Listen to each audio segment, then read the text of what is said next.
Good evening. I'd like to welcome you to another edition of the Wright Experience. I'm Dr. William T. Wright Jr., the founder and host of this show.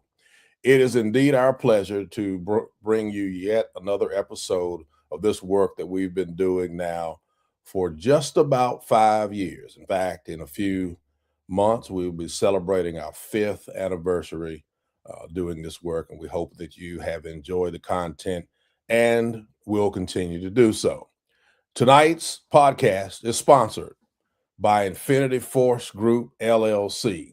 Infinity Force Group, LLC is a premier leadership consulting firm that specializes in motivational speaking, mentoring, leadership searches, and it has this award-winning Engaging Leadership podcast. Our mission is to inspire and empower individuals and organizations to reach their full potential. You can reach us at any time by simply going on our website at www.infinityforcegroup.com, or you can send us an email at infinityforcegroup@gmail.com. Now for our show. It is very humbling to know that this young lady, I got opportunity to see her receive her high school diploma. Seems like yesterday, but I learned that was in 2017, I believe. And now she is a full-fledged dentist, and we are so proud of her. Dr. Kaisi Peele is a proud North Carolina native and current advanced education and general dentistry resident. She earned her undergraduate degree from North Carolina A&T State University before going on to receive her Doctor of Dental Medicine degree from East Carolina University's School of Dental Medicine. Raised in a faith-centered family, Dr. Peele carries the values of integrity, service, and perseverance into every aspect of her work. As the first doctor in her family, she is passionate about not only delivering comprehensive evidence-based care, but also keeping others or inspiring others actually from small town communities to pursue careers in healthcare. Her mission is rooted in excellence, compassion, and creating lasting impact through dentistry. And at this time, ladies and gentlemen, I'd like to welcome to the Wright Experience, Dr. Kaisi Peele. Welcome. Hi, thank you for having me. Was it 2017? Is that right? Is that when you It graduated? was Oh my coming goodness. up on almost 10 years ago. Your former superintendent is getting old. How about that? I am Wow. too. But anyway, welcome to the show. We're certainly so very proud of you. Dad flagged me down the other day and talked to me about the good news, and I just had to get you on the show. And so we're just excited and thankful that you took the time to be with us. Yes, I'm glad to be here, be able to talk with you tonight. All right. So let's get right into it. For our audience, tell us what an advanced education and general dentistry resident is. So basically all it is when we do our 4 years of dental school, through our training, we could graduate and go straight into practice, or we could do extra training.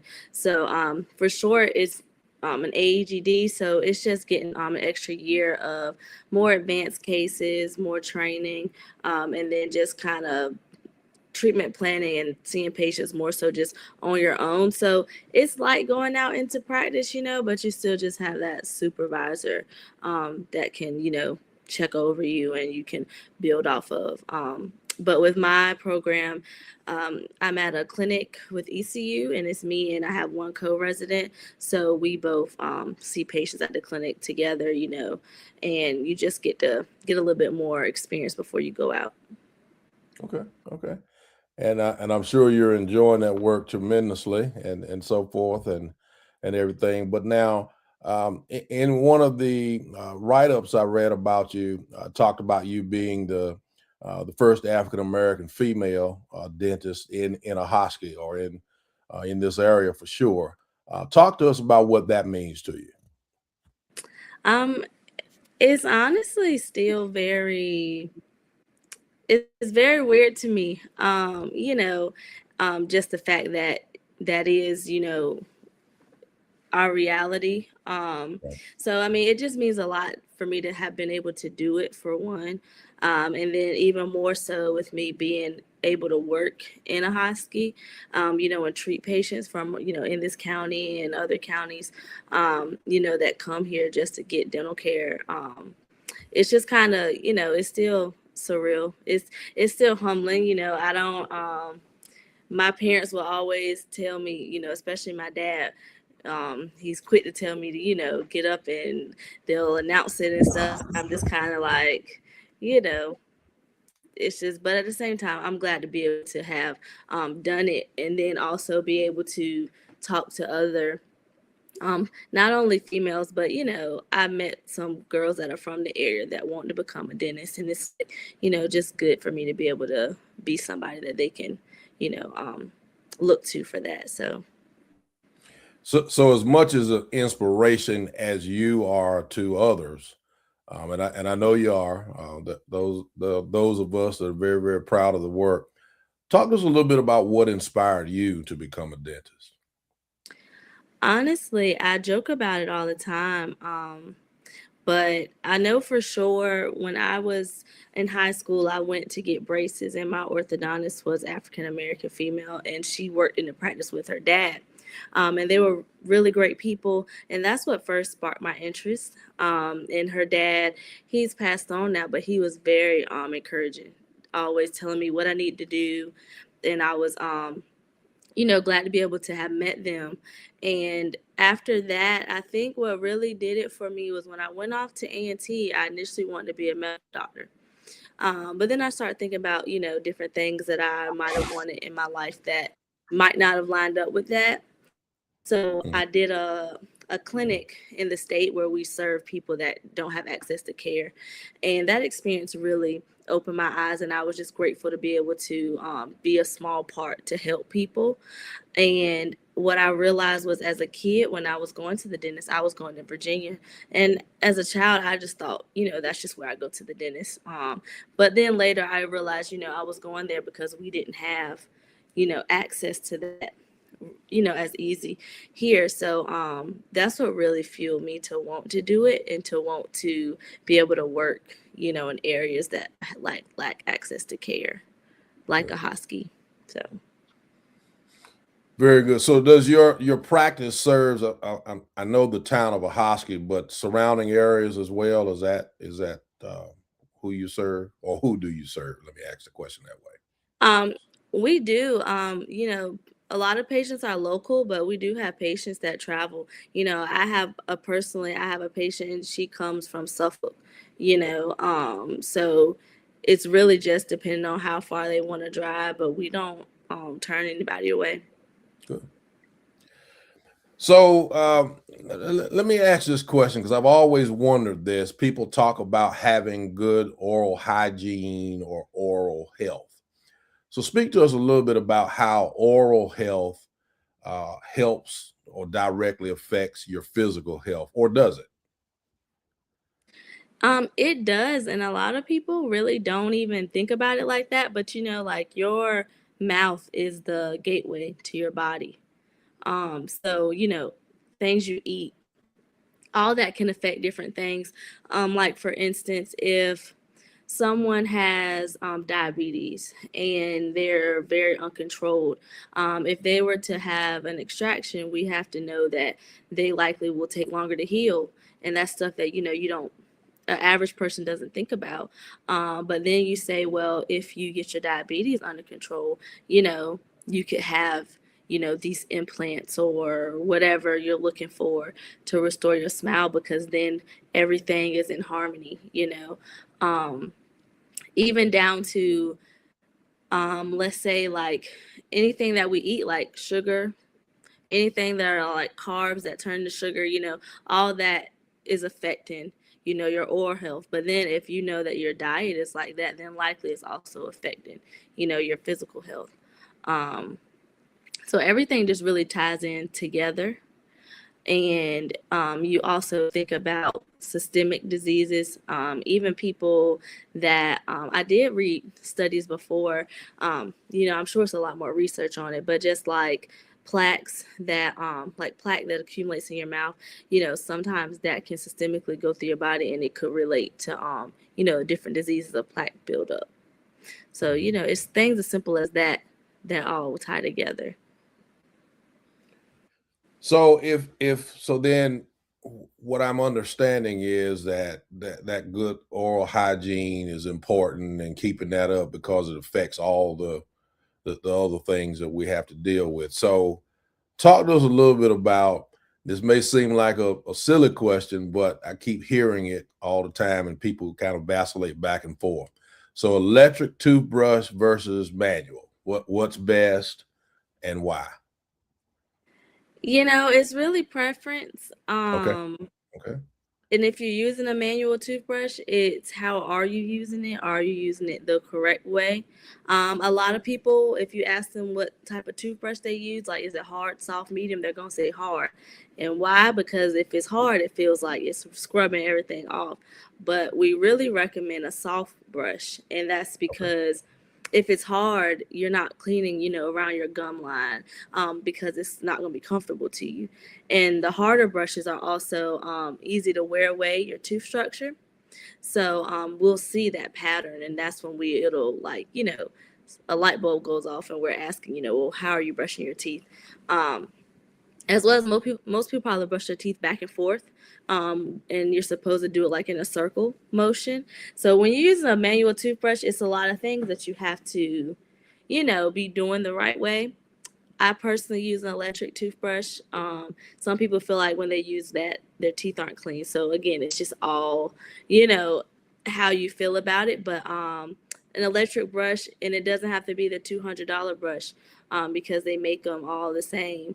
It's already made to spin how you should be brushing with the manual.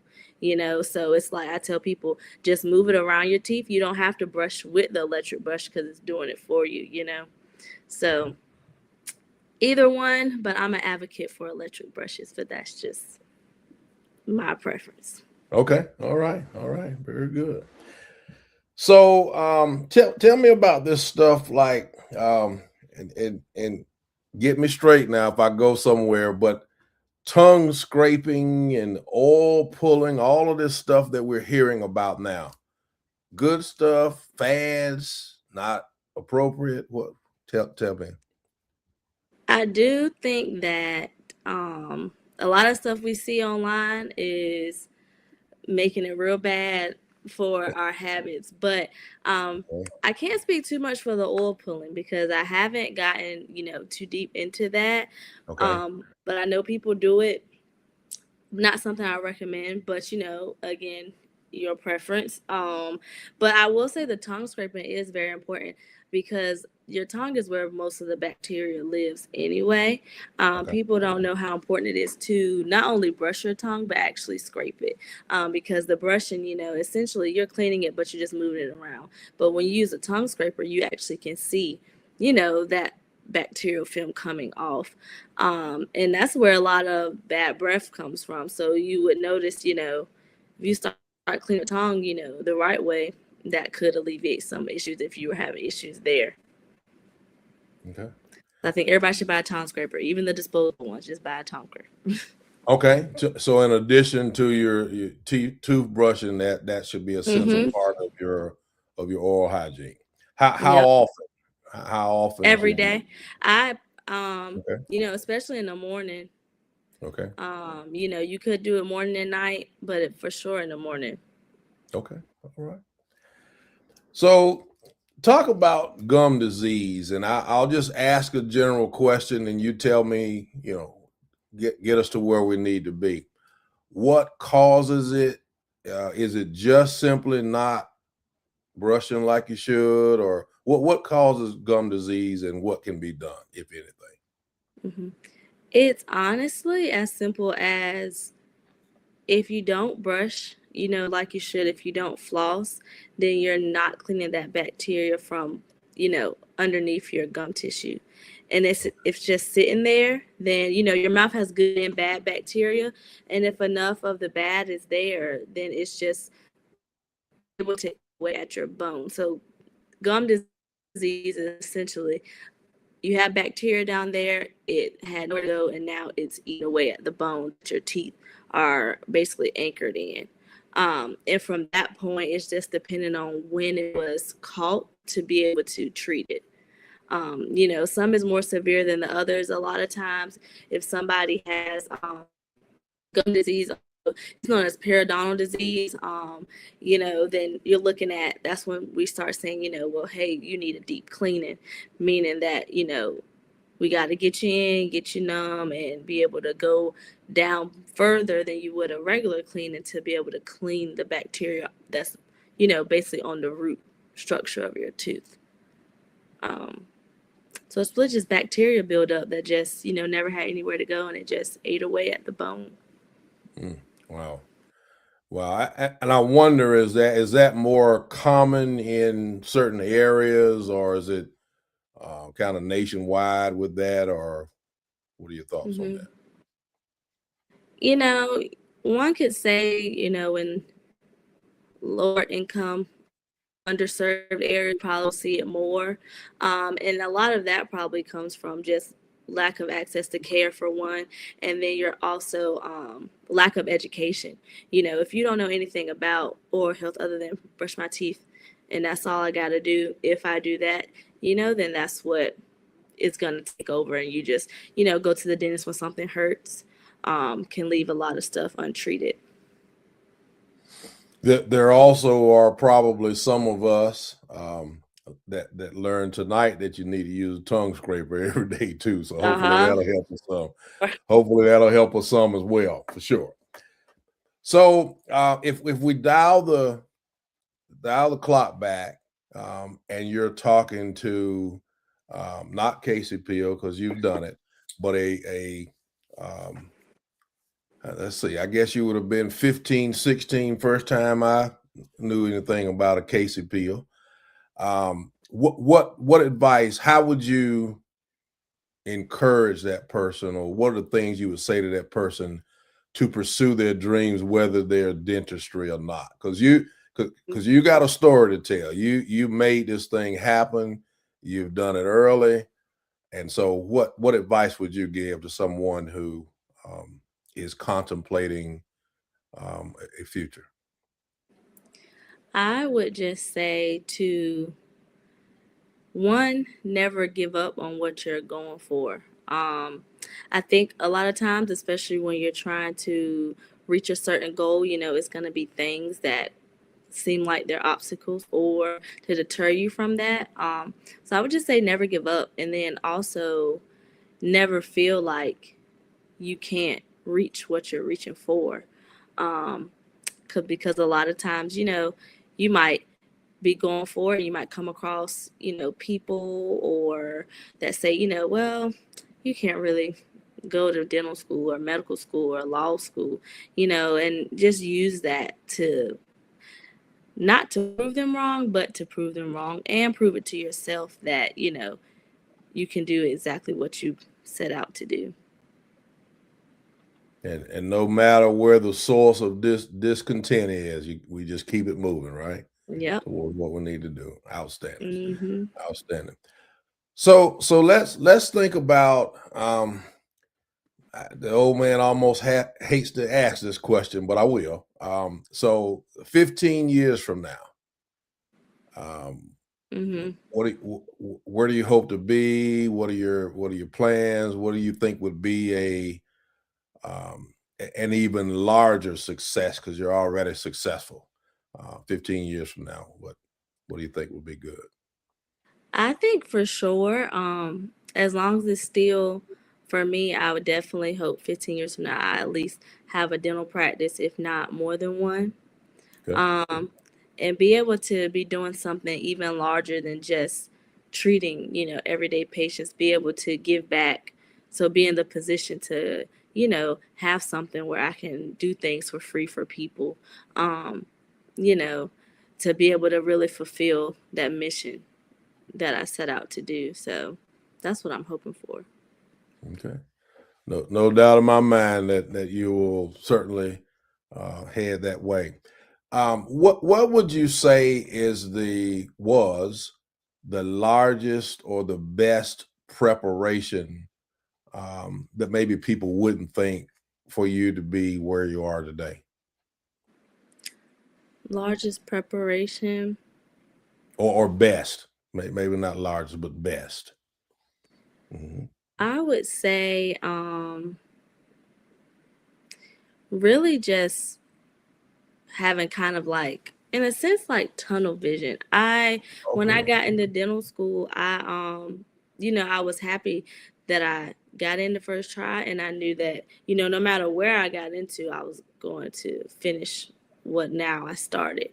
Um so I think just really having that and just really being able to dedicate yourself. I feel like I had to miss out on a lot of things, and people had to understand that, because I just couldn't be everywhere and be everything, because I had to, really focus on, especially the first year, because that was really the foundation year for us, especially at ECU. So I think just really being able to dedicate myself fully and not let anything mess that up or get me off track.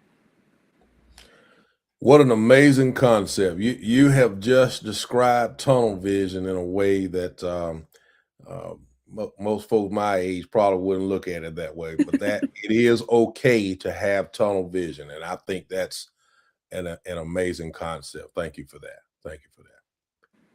So, Dr. Peel, is there anything else that I missed that you would like to cover with the audience or let the audience know at this point?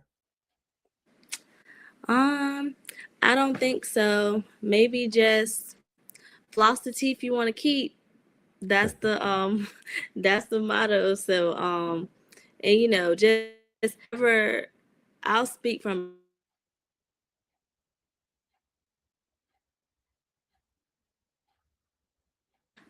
Um and my parents will vouch for that. So I always tell people it's funny how I ended up where I am today. So, it's harder to do, but just don't let one bad experience from the past, keep you from, seeing a dentist, because we really do want to see you there. We want to help you, and just, do what we can. So, Well, thank you so much. You're an amazing testament to perseverance and that tunnel vision worked really well. I love it. If you'll hold on just for a minute, we'll come back and close out the show. Don't go anywhere. okay. As you can see, once again, an amazing guest. I am privileged to have a good network of people that I can bring to you. And I love doing this work very, very much. We're going to be bringing some additional episodes. We'll leave this floor open for anyone who wants to come on here and talk about or give us an insight into the work that they do to make communities better. It is amazing the longer I remain in this world, the people that I've met, and it's surreal to see someone who seems like just days ago, although it wasn't. It's 10 years, as she reminded us. See her walk across a high school stage and get her diploma, and now she is busy changing lives. And so, certainly very proud of that work.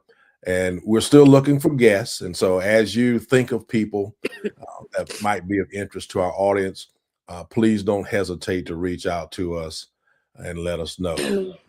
Dr. Peel, just want to thank you so very much for your amazing work that you're doing. Can't reiterate enough how proud we are of you, and just thankful to you for sharing just a little bit of time with us on the Wright Experience.